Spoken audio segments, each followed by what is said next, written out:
John D. Rockefeller, the man who built an empire. Introduction, the legend. Picture this: a kid from upstate New York who started out selling candy and doing odd jobs becomes the richest man in modern history. That's not some fairy tale, that's the real story of John D. Rockefeller. And I'm not talking about rich like owning a nice house and a couple of cars. I'm talking about controlling 90% of an entire industry. I'm talking about wealth so massive that at his peak, he owned roughly 1.5% of the entire American economy. To put that in today's terms, that would make him worth over $400 billion, wealthier than Elon Musk, Jeff Bezos, and Bill Gates combined. But here's what makes Rockefeller's story so fascinating: he wasn't just a ruthless businessman who crushed his competitors. He was also one of the greatest philanthropists in history. He was a deeply religious man who went to church every Sunday, yet he built a monopoly so powerful that the U.S.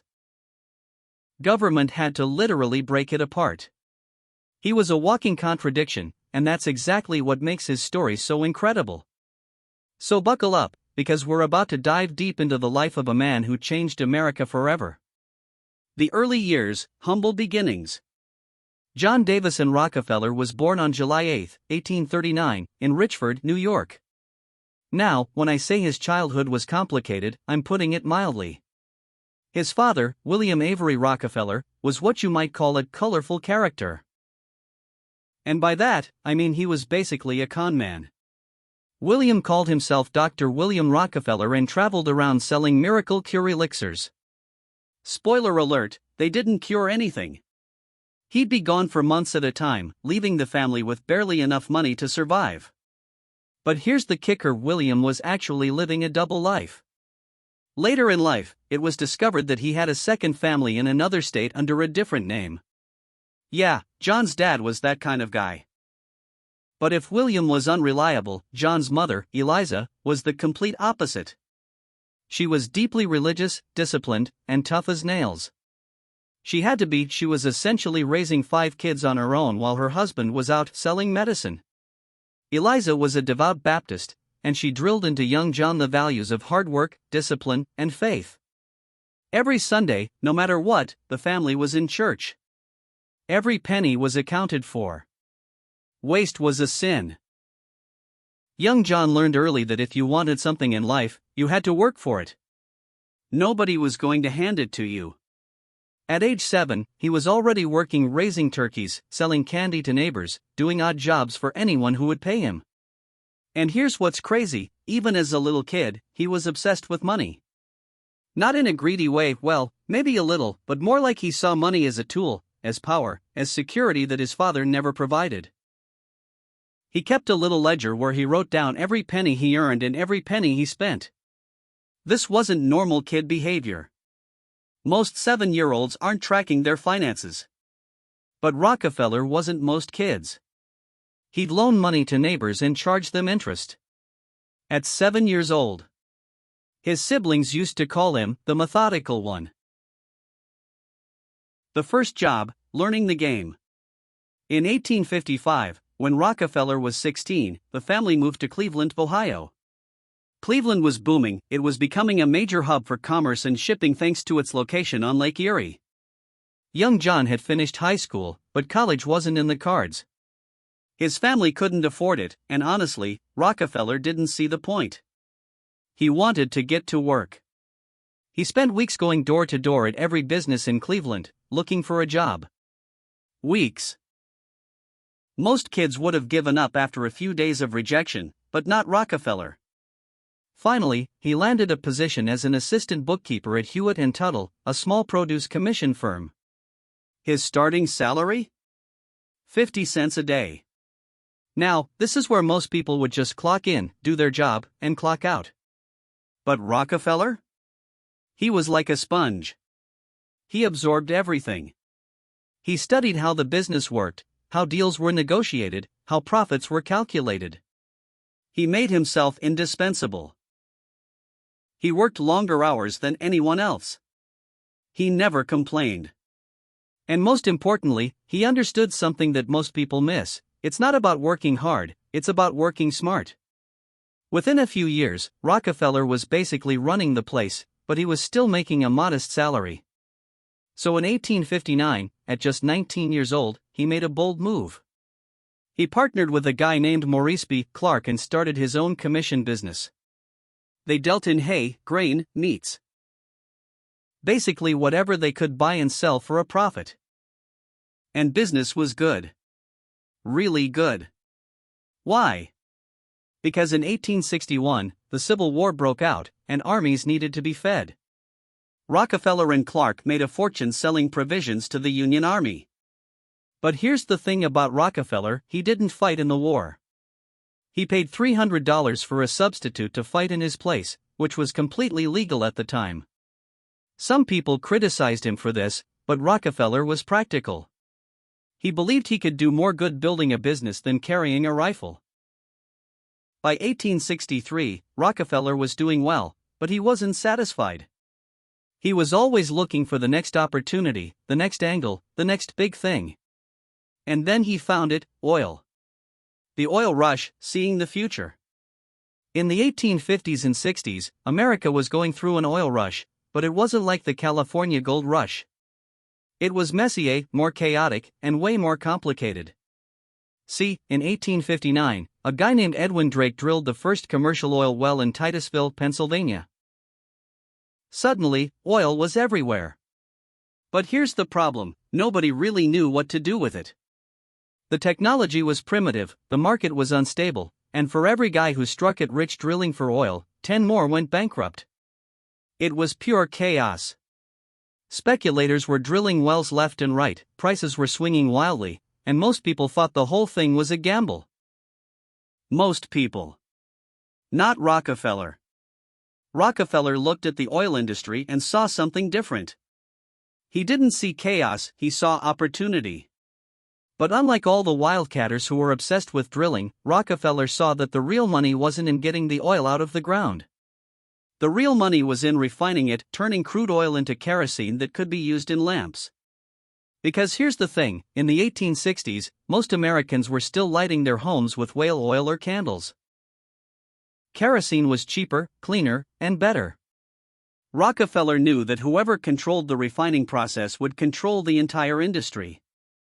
In 1863, Rockefeller and his partner Clark invested $4,000 in an oil refinery in Cleveland. It was a small operation at first, but Rockefeller approached it with the same methodical mindset he brought to everything.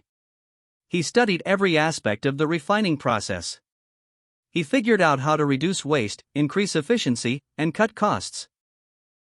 While other refiners were losing money during the chaotic boom and bust cycles, Rockefeller's refinery was turning a profit. But Rockefeller wanted more. In 1865, he bought out Clark for $72,500, a huge sum at the time, and took full control of the refinery. This was a massive risk. If the oil market crashed, he'd be ruined. But Rockefeller had confidence. More than that, he had a vision. Standard Oil, building the empire. In 1870, Rockefeller did something that would change American business forever. He founded the Standard Oil Company of Ohio with his brother William, Henry Flagler, and a few other partners. Their initial capital was $1 million. Now, here's where Rockefeller's genius really shows. He didn't just want to own a refinery. He wanted to dominate the entire industry. And his strategy was brilliant, brutal, and borderline ruthless. First, he focused on efficiency. While other refineries were wasteful and inefficient, Rockefeller squeezed every drop of profit out of every barrel of oil. Standard Oil used every part of the crude oil. They made kerosene, lubricating oil, petroleum jelly, even paraffin wax. Nothing was wasted. This allowed them to undercut competitors on price. Second, he negotiated secret deals with the railroads. This is where things get controversial. Rockefeller made deals with railroad companies to ship his oil at much cheaper rates than his competitors.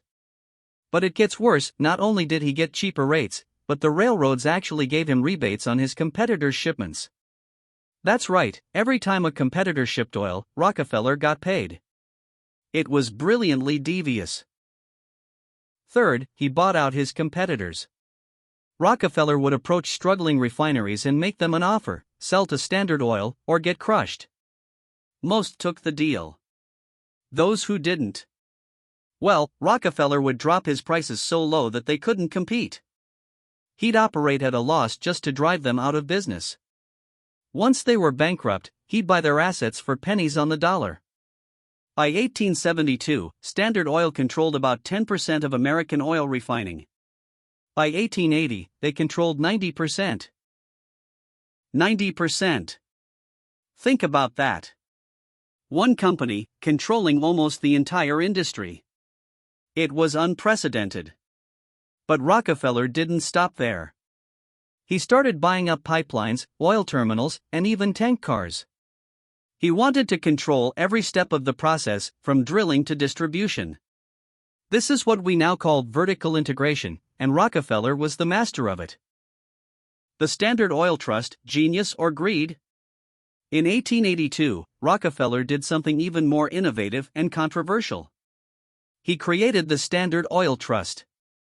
This was a new kind of business structure that allowed Standard Oil to operate across multiple states while technically complying with state laws that restricted corporations.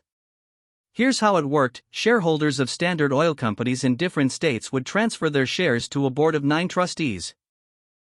With Rockefeller at the head, of course. In exchange, they got trust certificates. This allowed Rockefeller to coordinate all of Standard Oil's operations across the country as if they were one company. It was legal genius. It was also, according to many people, morally questionable. Critics called Rockefeller a robber baron, one of the greedy industrialists who were getting rich by crushing competition and exploiting workers. Newspapers ran cartoons depicting Standard Oil as a massive octopus with tentacles strangling the nation. But here's the thing: Rockefeller didn't see himself as a villain. He genuinely believed he was doing good. In his mind, he was bringing order to a chaotic industry. He was making kerosene affordable for ordinary Americans. Before Standard Oil, kerosene was expensive and often dangerous. Poor refining led to explosions and fires. Rockefeller's refineries produced safer, cheaper kerosene. Millions of Americans could now afford to light their homes. Plus, Rockefeller treated his employees well, at least by the standards of the time. He paid decent wages, offered benefits, and promoted from within. He believed in efficiency and loyalty. If you worked hard for Standard Oil, you'd be rewarded. But there's no denying the darker side. Rockefeller crushed competitors without mercy. He drove people out of business. He used tactics that today would be illegal. The question is, was he a visionary who built something great, or was he a monopolist who rigged the game? The answer is probably both. The other side, faith and philanthropy. Now, here's where Rockefeller's story gets really interesting, because while he was building this massive business empire, he was also living a surprisingly modest personal life and giving away enormous amounts of money. Rockefeller was a devout Baptist his entire life. Every Sunday, without fail, he attended church. He didn't drink, he didn't smoke, and he lived simply. While other wealthy industrialists were building massive mansions and throwing lavish parties, Rockefeller lived in a comfortable but not extravagant home. He didn't care about showing off his wealth. But more importantly, he gave it away. From his very first paycheck as a teenager, Rockefeller ties 10% to his church. As he got richer, he gave away more.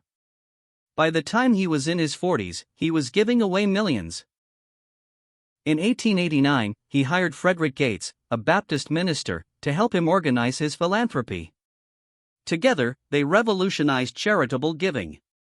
Rockefeller didn't just throw money at problems, he approached philanthropy with the same strategic mindset he brought to business. He founded the University of Chicago in 1890 with a donation of $600,000 and would eventually give the school over $80 million. He funded medical research, leading to breakthroughs in fighting diseases like yellow fever and hookworm.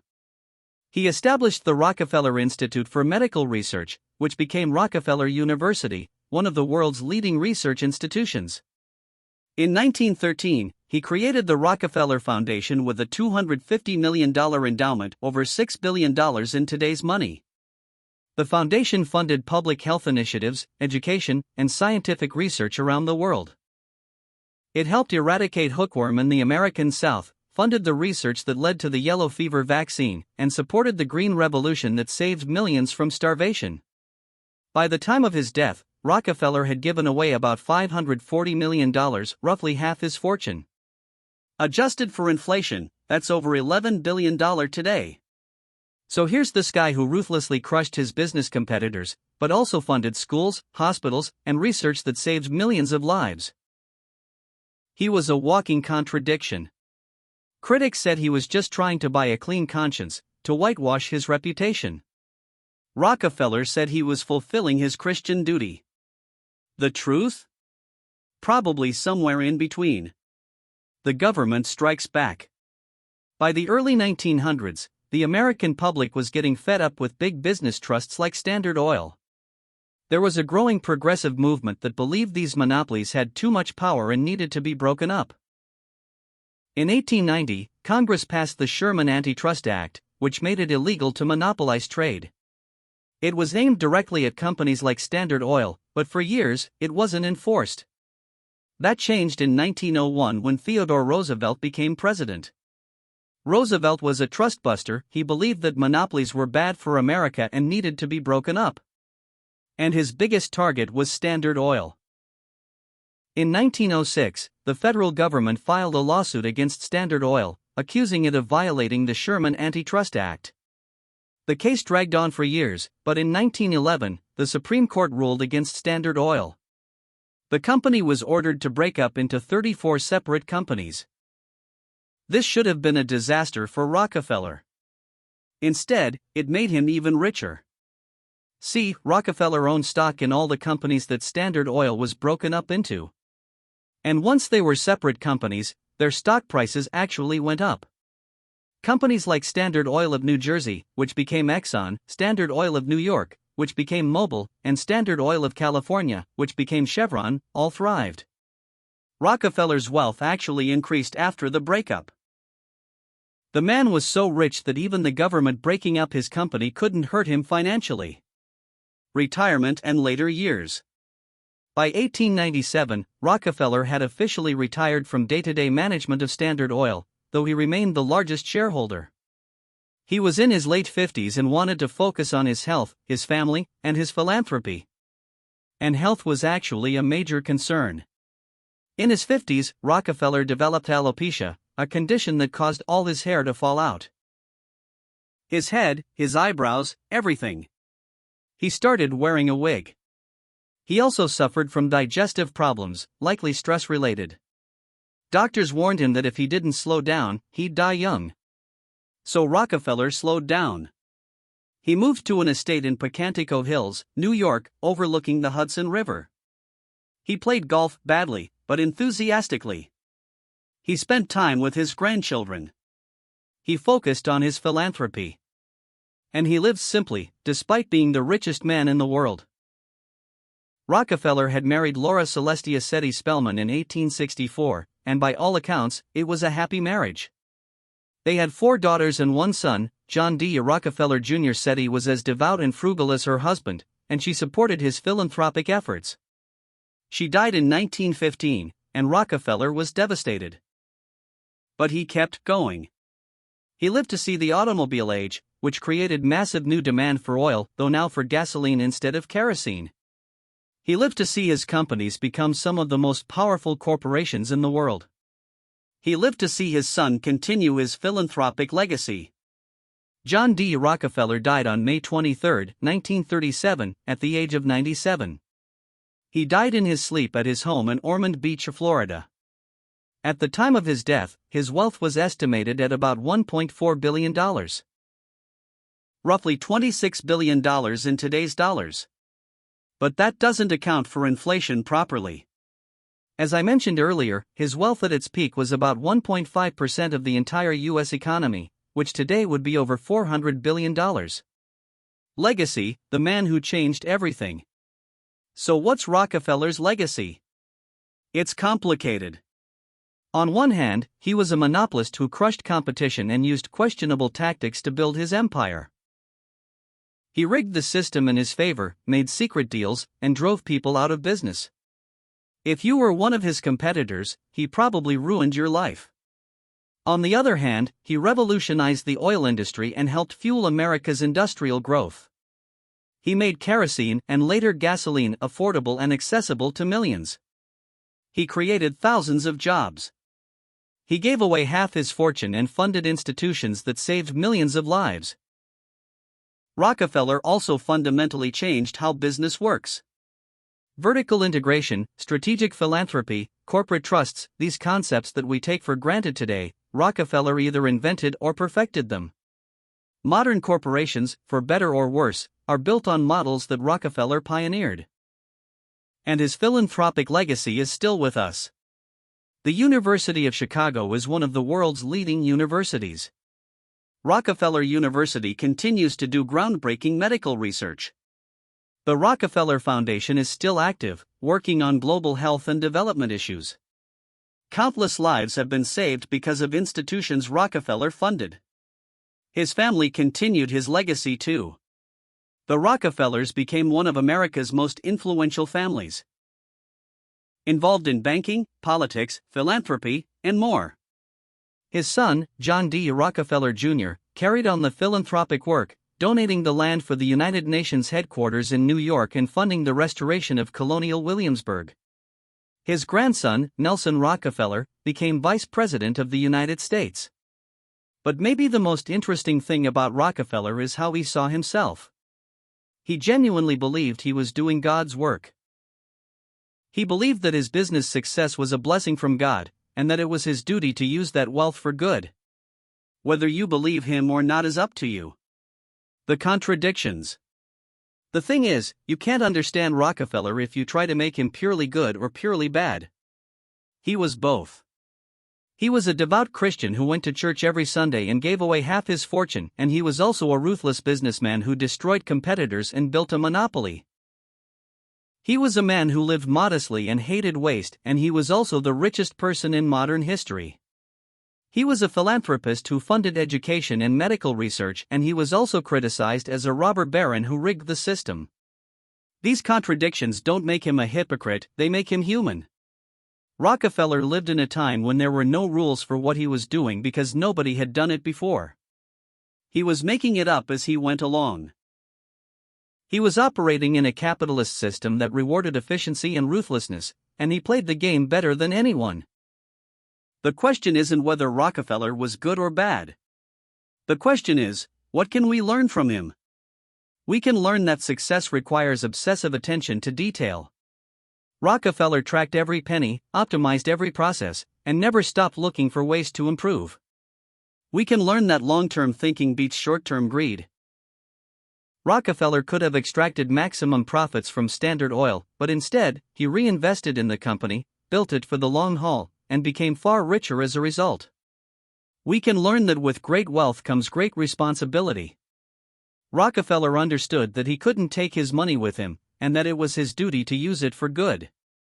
And we can learn that the systems we create, business, economic, political, have real consequences for real people. Rockefeller's monopoly was efficient, but it also concentrated enormous power in the hands of one man. That's why we have antitrust laws today. Conclusion: the man, the myth, the reality.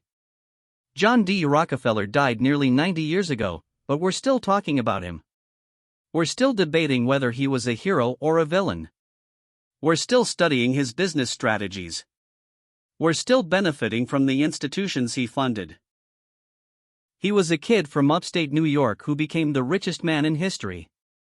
He was a Sunday school teacher who built a monopoly. He was a penny pincher who gave away $500 million. He was methodical, disciplined, visionary, and ruthless. He saw opportunities where others saw chaos. He built systems where others saw confusion.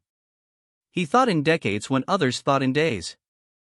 Love him or hate him, John D. Rockefeller changed the world. He showed us what's possible when you combine vision with discipline, when you think long-term, when you refuse to accept the status quo. He also showed us the dangers of unchecked power and the importance of regulation. In the end, Maybe the most important thing about Rockefeller isn't his wealth or his business success. Maybe it's the questions his life forces us to ask. What do we do with power? What do we owe to others? How do we balance success with morality? What does it mean to live a meaningful life? Rockefeller had his answers. What are yours? That's the story of John D. Rockefeller, the man who built an empire, gave away a fortune, and changed America forever.